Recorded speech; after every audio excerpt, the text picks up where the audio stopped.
Hello everyone, Arvind class में आपका स्वागत है। अगर आपको कंटेंट पसंद आ रहा है तो चैनल को सब्सक्राइब कर लीजिए और बेल आइकन को प्रेस कर दीजिए ताकि आने वाली वीडियोज़ की नोटिफिकेशन आपको मिलती रहे। बच्चों, आज हम पढ़ेंगे पाठ छोटी सी हमारी नदी। ठीक है, ये एक कविता है। इसके लेखक है श्री रविंद्रनाथ टैगोर जी। तो आइए देखते हैं क्या इस कविता में, पढ़ते हैं और इसको समझते हैं। ठीक है। छोटी सी हमारी नदी टेढ़ी मेढ़ी धार, गर्मियों में घुटने भर भिगो कर जाते पार। मतलब जो हमारी नदी है छोटी सी है, उसकी धार टेढ़ी मेढ़ी है और गर्मियों में इतना पानी रहता है कि जब हम उसको पार करते हैं तो घुटने भीगते हैं, बस घुटने तक पानी आता है। पार जाते ढोर डंगर बैलगाड़ी चालू। इस नदी के पार ढोर डंगर मतलब जो जानवर पशु होते हैं घरों के, वो और बैलगाड़ी सब इसके आर पार आते जाते रहते हैं। ऊंचे हैं किनारे इसके पाट इसका ढालू। जो इसका किनारे हैं वो बहुत ऊंचे हैं और ढलवा किनारे हैं इसके। पेटे में झकाझक बालू कीचड़ का न नाम।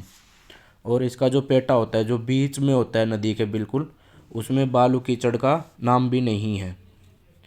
कांस फूले एक पार उजरे जैसे घाम। कांस फूले ये एक पौधा होता है कांस का, जिसके फूल होते हैं सफ़ेद। जब वो खिलते हैं तो ऐसे होता है जैसे धूप निकल आई है, इतना उजियारा कर देते हैं वो। सफ़ेद सफ़ेद ऐसे चमकते हैं जैसे धूप निकल आई है। दिन भर किच पिच करती मैना डार डार।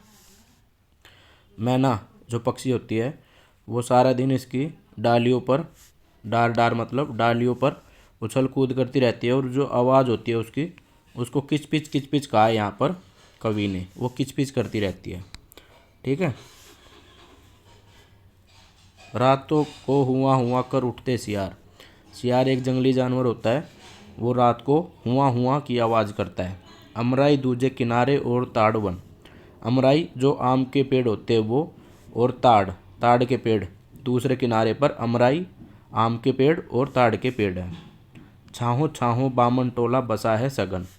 छाहों छाहों मतलब ये जो आम के और ये जो ताड़ के पेड़ है, इनकी छाँव में बामन मतलब ब्राह्मण का टोला बसा है, मतलब इनकी बस्ती है। ठीक है, ब्राह्मणों की बस्ती है इसकी छाँव में। कच्चे बच्चे धार कछोरी पर उछल नहाले। जो कच्चे बच्चे मतलब छोटे छोटे बच्चे जो होते हैं वो इसकी धार, जो नदी की जो धार है उस पर उछल उछल कर नहाते हैं। गमछो गमछो पानी भर भर अंग अंग पर डाले। गमछा जो छोटा सा अंग वस्त्र भी जिसको कहते हैं, उससे पानी भर भर कर अपने शरीर के हर एक अंग पर डालते हैं। कभी कभी वे सांझ सकारे निपटा कर नहाना। और जब वो शाम को नहाकर निमट चुके होते हैं, अब न मतलब नहाने का उनका काम हो चुका होता है, तो क्या करते हैं वो, छोटी छोटी मछली मारे आंचल का कर छाना। जो उनका जो गमछा होता है उससे पानी छान कर, मतलब उसमें से पानी छन जाता है, मछलियाँ आ जाती है। ऐसे वो छोटी छोटी मछलियों को पकड़ते हैं। बहुएं लोटे थाल मांजती। जो बहुएं हैं उनकी जो औरतें हैं वो लोटे और थाली मांजती हैं, रगड़ रगड़ कर रेती। जो नदी किनारे जो रेती है उससे रगड़ रगड़ कर अपने घर के बर्तन मांजती है। कपड़े धोती है, घर के कामों के लिए चल देती, और बर्तन और कपड़े धोकर घर के कामों के लिए चल पड़ती है। जैसे ही आषाढ़ बरसता भर नदियाँ उतराती। मतलब जब आषाढ़ का मौसम आता है, मतलब बारिश का मौसम आता है, तो नदी उतराती मतलब बहुत पानी भरकर चलता है। भर नदियाँ उतराती, उसमें पानी बहुत ज़्यादा हो जाता है। मतवाली सी छूटी चलती तेज़ धार दन आती। मतलब मतवाली जो अपनी मस्ती में चलती है, ऐसी तेज़ धार होती है, दनाती हुई चलती है, शोर करती हुई चलती है।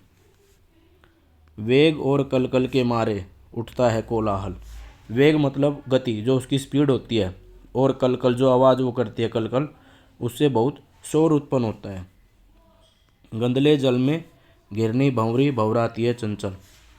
और जो उसका जो मटमैला सा पानी होता है, मिट्टी वाला पानी होता है, उसमें भंवरी एक छोटा सा भंवरा होता है, आपने सुना होगा, वैसे ही भंवरी होती है, वो उस पर मंडराती है। ठीक है।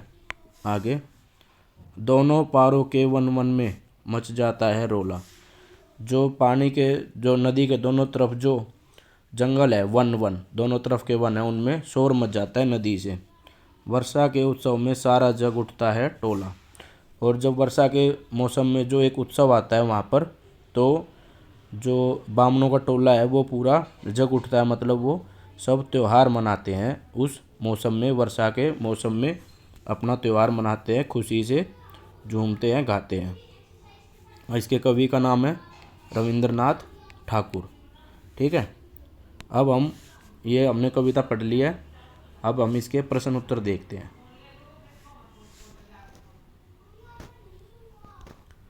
यह है पाठ 17, छोटी सी हमारी नदी, इसके प्रश्न उत्तर क्या है देखिए। तुम्हारी नदी, तुम्हारी नदी मतलब आपके आसपास जो भी नदी है उसके बारे में क्या है। तुम्हारी देखी हुई नदी भी ऐसी है या कुछ अलग है। अपनी परिचित नदी के बारे में छोटी जगह पर लिखो। मतलब आप जहाँ रहते हैं, आपके घर के आसपास कोई अगर नदी है तो उस नदी के बारे में यहाँ जो ये खाली जगह हैं इनको भरना है। ठीक है। खालिस्तान सी हमारी नदी, खालिस्तान धार, गर्मियों में खालिस्तान जाते पर। अब उत्तर क्या है इसका, तो खालिस्तान में हमने भरा है उजली सी हमारी नदी, तेज इसकी यहाँ लिखा है धार, गर्मियों में इसके पानी में घुसकर, इसके पानी में घुसकर जाते पार। ये हो गया पहला प्रश्न। ठीक है। अब दूसरा प्रश्न,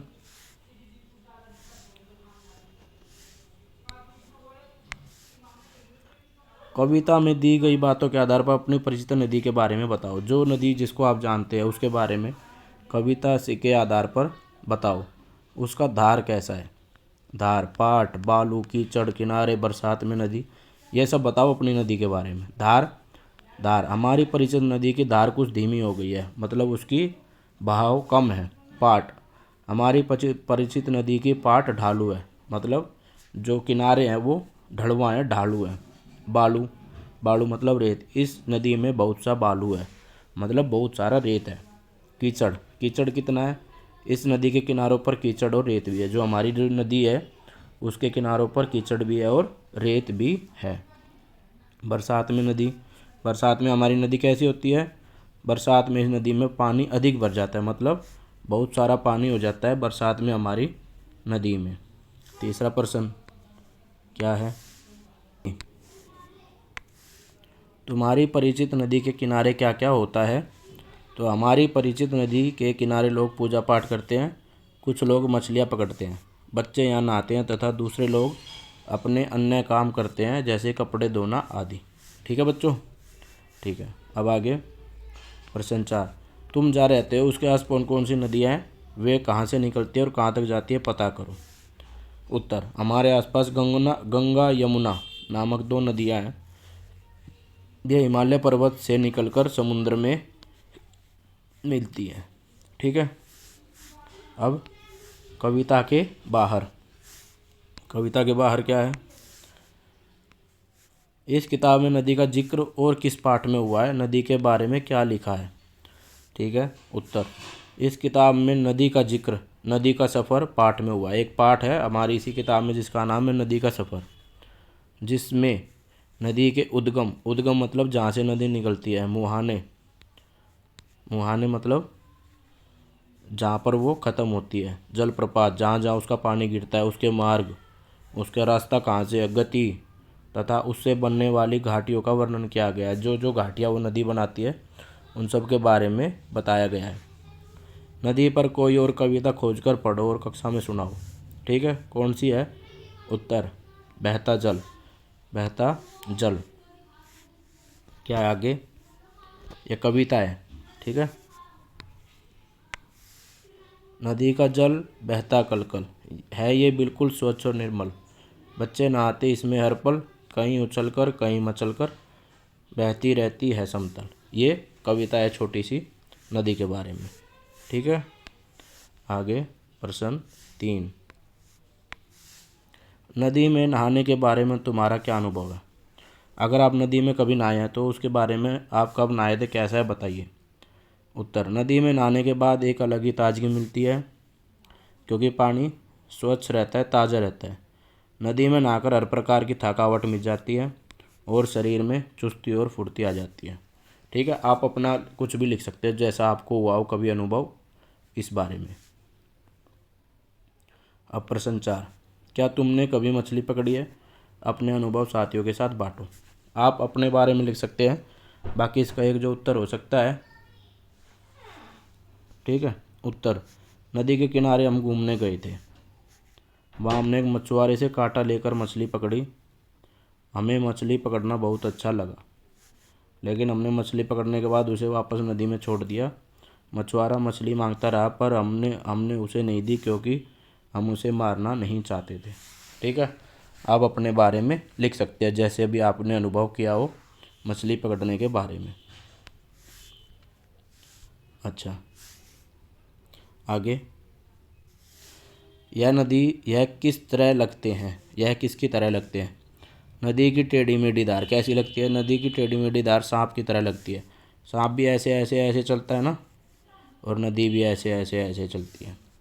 किचपिच किचपिच करती है मैना। किचपिच किचपिच करती है मैना, नन्ही सी चिड़िया जैसी लगती है। ठीक है, एक छोटी सी चिड़िया होती है जिसका नाम मैना होता है, वो करती है किचपिच। उछल उछल के नदी में नहाते कच्चे बच्चे कैसा है?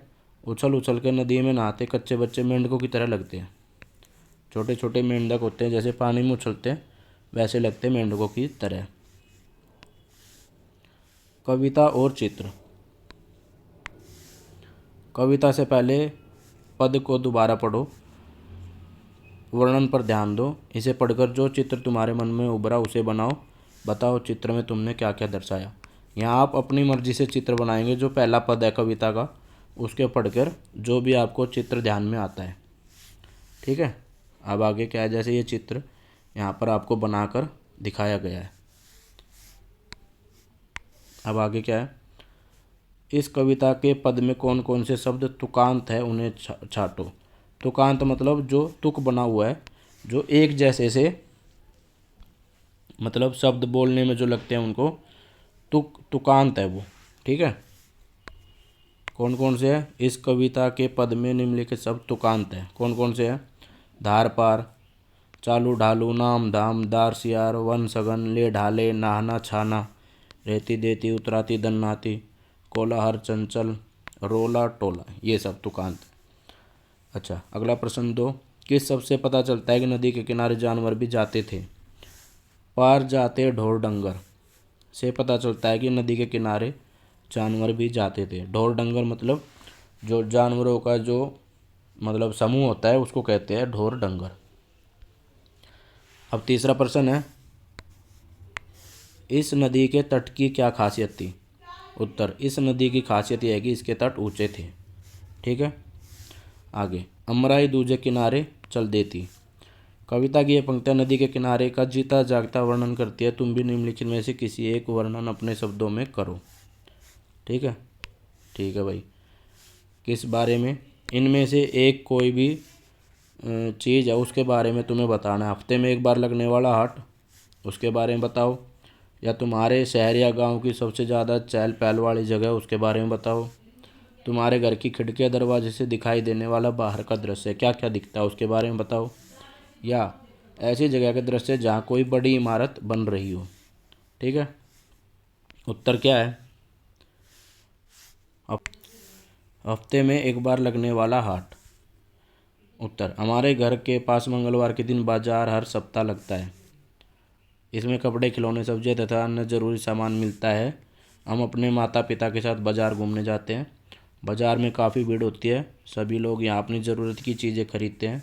इससे बाजार लगाने वाले कई लोगों का जीवन चलता है। ये बाजार के बारे में बताया गया है इसमें। ठीक है, अब प्रश्न 5, ये 2 पेज पे है इसलिए हम अगले पेज पे करते हैं इसको।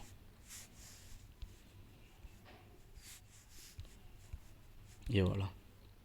ठीक है, क्या है इसमें?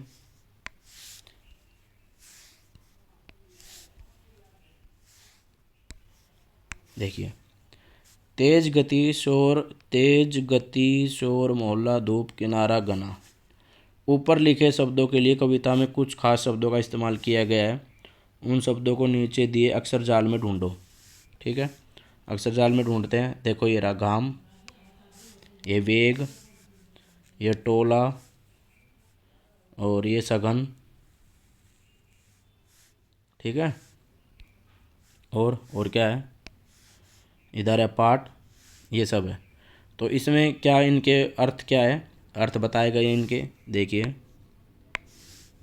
तेज गति वेग, शोर रोला, मोहल्ला टोला, धूप घाम, किनारा पाट, घना सघन। ठीक है बच्चों, तो ये इनके अर्थ थे। इस तरह हमारा ये पाठ ख़त्म होता है, जिसका नाम है छोटी सी हमारी नदी। बच्चों, आपको अगर ये वीडियो अच्छी लगी हो तो आप इसको लाइक करिए और अपने दोस्तों के साथ शेयर करिए, ताकि वो भी इस पाठ को समझ सके और सीख सके। धन्यवाद।